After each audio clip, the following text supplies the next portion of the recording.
প্রথমবারের মতো ভারতে এসেছেন আন্তর্জাতিক সেন্সেশন কিম কার্দাশিয়ান ও তার বোন ক্লোয়ে, তাও আবার অনন্ত রাধিকার বিয়ের উদযাপনে শামিল হতে। কিম কার্দাশিয়ানের ভিডিও এখন সোশ্যাল মিডিয়ায় রীতিমতো ভাইরাল।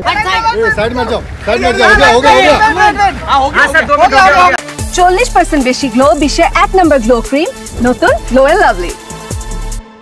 এছাড়া আম্বানিদের বিয়েতে স্বামীসহ দেখা দিল দেশি গার্ল প্রিয়াঙ্কা চোপড়া। স্বামী মার্কিন পপ তারকা নিক জোনাসকে সাথে নিয়ে আম্বানি পরিবারের বিরাট আয়োজনে হাজির হয়েছেন প্রিয়াঙ্কা। মহা ধুমধামে আয়োজন করা বিয়েতে কে কোন ডিজাইনারের পোশাকে সাজবেন, আম্বানিদের রেড কার্পেট থেকে সেই ছবি দেখার জন্য মুখিয়ে রয়েছে নেট দুনিয়া।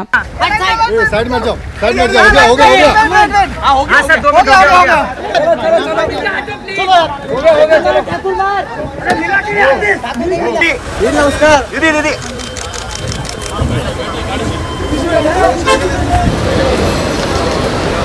हेलो पाजी गुड मॉर्निंग पाजी गुड मॉर्निंग